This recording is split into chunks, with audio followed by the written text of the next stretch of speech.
D-Day, June 6, 1944, the largest amphibious invasion in history. Over 156,000 Allied troops stormed the beaches of Normandy to liberate Western Europe from Nazi control. But what if it had failed? How close did the Allies come to disaster? Behind the triumph lies a tale of near disasters, razor-thin margins, and desperate improvisation. Today, we examine just how close the Allies came to defeat on D-Day. Operation Overlord required months of preparation. The Allies assembled over 5,000 ships, 11,000 aircraft, and stockpiled millions of tons of supplies. The stakes were enormous. Failure would give Hitler breathing space to shift forces east, crush the Soviets, and possibly even sue for peace.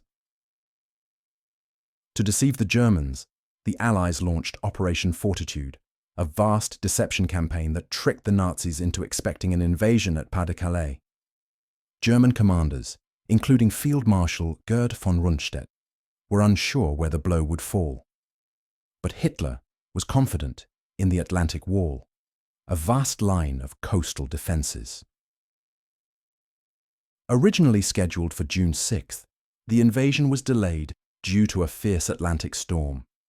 The Allies needed a narrow window of calm seas, full moonlight, and low tide.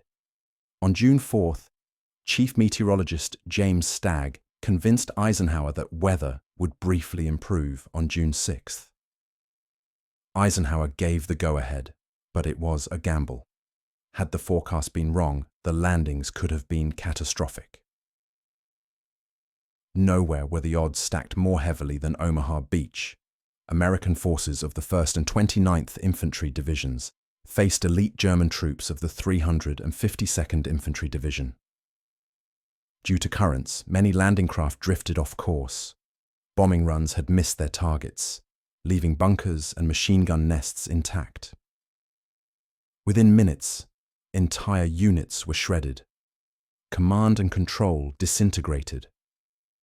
Over 2,000 Americans were killed or wounded. Major General Omar Bradley nearly considered pulling the troops off the beach. Only through the bravery of small units acting independently, scaling cliffs under fire, and clearing pillboxes did Omaha Beach hold. On Sword, Gold, and Juno beaches, British and Canadian forces met fierce resistance, especially at Juno, where the Queen's own rifles took heavy casualties. Delays in clearing towns like Courseulles-sur-Mer and Bayeux slowed the push inland.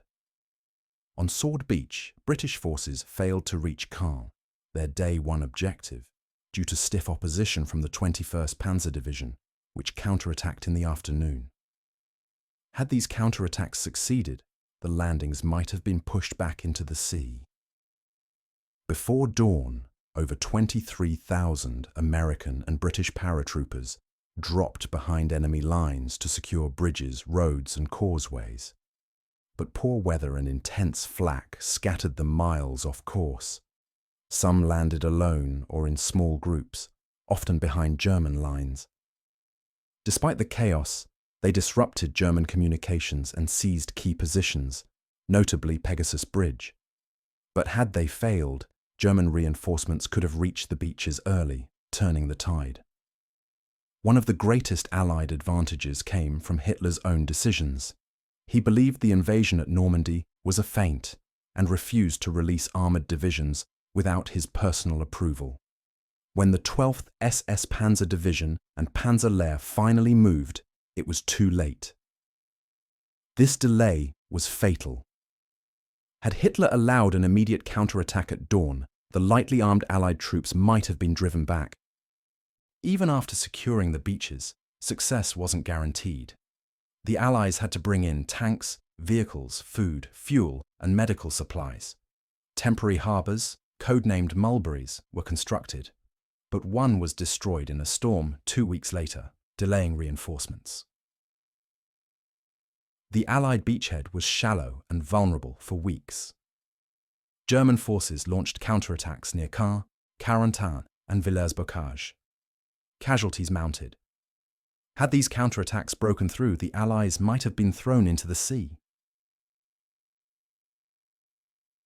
D-Day was not a guaranteed success. It teetered on a knife's edge. Weather, German confusion, small unit initiative, and Hitler's hesitation all played critical roles. The Allies suffered over 10,000 casualties on June 6th alone. Victory came through courage, improvisation, and frankly, a degree of luck. Had just a few variables changed, a wrong forecast, a quicker German response, or a failed beachhead, the war might have dragged on for years longer. D-Day remains a testament to what's possible in the face of overwhelming odds, but also a reminder of how close the Allies came to disaster. If you have enjoyed this video, please like, share and subscribe for more analysis of the key turning points of the Second World War.